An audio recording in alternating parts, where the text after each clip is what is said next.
नमस्ते एभ्रिवान। आज मैले चिकन करीको रेसिपी लिएर आएको छु।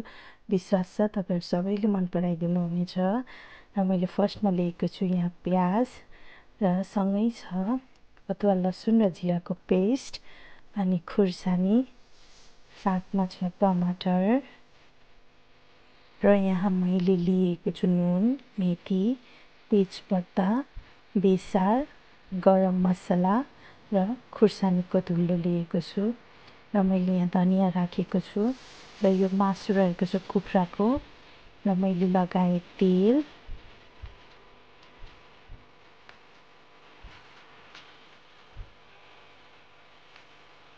यो तेल तातिसके पछाडि मैले लगाएँ मेथी र मेथीको साथसाथमा मैले लगाउँछु अब यसमा तेजपत्ता।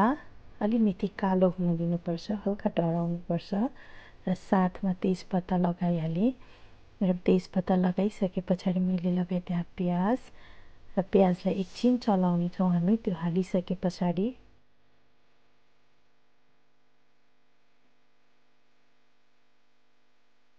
प्याज हल्का पाकेको जस्तो भइसके पछाडि त्यसमा हामी मासु लगाउनेछौँ। त्यो सबै मासु मैले राखेँ त्यसमा र अब त्यसलाई मजाले चलाउनेछौँ। त्यो जबसम्म त्यो मेथी र प्याज सबै मिसिँदैन त्यति बेलसम्म हामी चलाउँछौँ।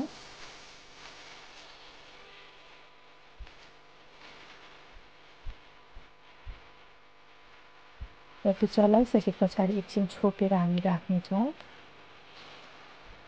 एकछिन भन्नाले 2-3 मिनट राख्छौँ र त्यस पछाडि त्यसलाई निकालेर फेरि चलाउँछौँ।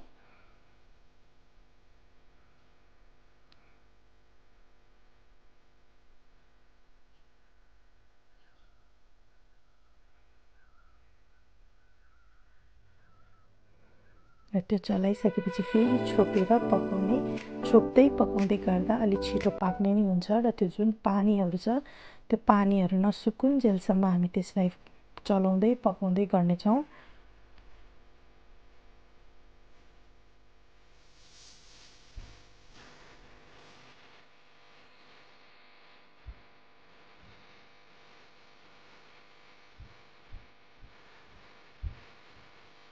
त्यसलाई नछोपिकन चलाउँदै पकाउने, किनकि छोप्दाखेरि छिटो पानी सुक्दैन र त्यो पानी बसी नै रहन्छ केही बेरसम्म र त्यसलाई चाहिँ ढक्कन नलगाइकन हामी एकछिन चलाउँदै पकाउँदै गर्छौँ। र साथमा अब चाहिँ यसमा अलिक पानी कम भयो र मैले हालेँ नुन। अब नुन हालेर एकछिन चलाइदिनु र त्यो नुन अलिक पानी सुक्नुभन्दा अगाडि नै हाल्यो भने त्यो पानीले जब त्यो पानी सुक्दै जान्छ त्यो नुनहरू पनि त्यो मासुभित्र झन् मजाले जाने हुँदा त्यो नुन अलि अगाडि नै हालिदिनु।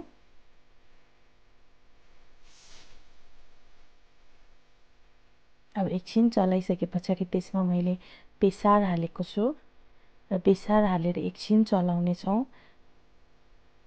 जबसम्म त्यसको कलर आउँदैन। बेसार लगाएपछि अलिक पानी सुक्ने हुन्छ र त्यसमा मैले एड गरेँ जुन अघिको अदुवा लसुन र जिराको पेस्ट, त्यसलाई फेरि चलाउनेछौँ। र त्यो चलाइसके पछाडि अब हामी गरम मसला एड गरिदिन्छौँ र गरम मसला एड गरिसके पछाडि यसलाई एकछिन चलाउँछौँ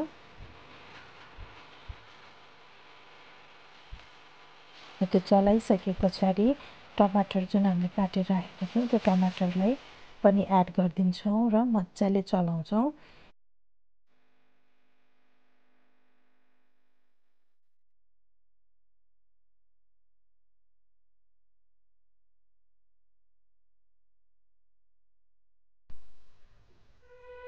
र अब हामी त्यो टमाटर गल्नलाई हामी अब छोपेर राख्नेछौँ। त्यसलाई छोपेर राखेको पनि केही बेर भयो। अब त्यसलाई निकालेर हामी टमाटर गल्यो कि गलेन हेर्नेछौँ। मैले खासमा अगाडि नै खुर्सानी लगाउनु पर्थ्यो, खुर्सानी नलगाएपछि मेरो घरमा कोही हुनुहुन्छ जो खुर्सानी खानुहुन्न, पिरो खानुहुन्न, त्यसैले मैले खुर्सानी लगाएको छुइनँ। अब म खुर्सानी पनि लगाउनेछु दुलो खुर्सानी र साथमा जुन मैले अघि काटेर राखेको थिएँ हरियो खुर्सानी, यो खुर्सानी पनि एड गर्नेछौँ र मजाले अब चलाउनेछौँ।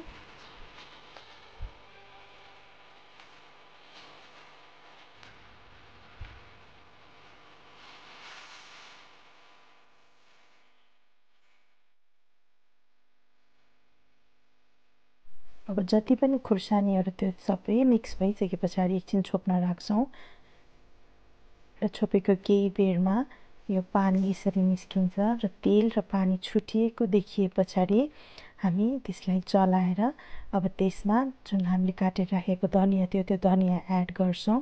अलिकति धनियाँ चाहिँ मैले गार्निस गर्नको लागि राखेको छु पछिको लागि र अब त्यो धनियाँ लगाइसके पछाडि मजाले चलाएर, किनकि त्यो धनियाँ लगाइसके पछाडि मिठो स्वाद र सुगन्ध आउने हुन्छ, त्यसैले त्यसलाई चलाएर हेर्नुहोस् त कस्तो राम्रो देखिएको छ, हेर्दै खाउँ खाउँ लाग्ने। अब त्यसलाई एकछिन राखेर मैले फेरि चलाएँ, मजाले पाकिसके पछाडि जुन त्यो मसलाहरू नै पाकिसक्यो अब त्यसलाई मैले एउटा बाउलमा लगाएँ।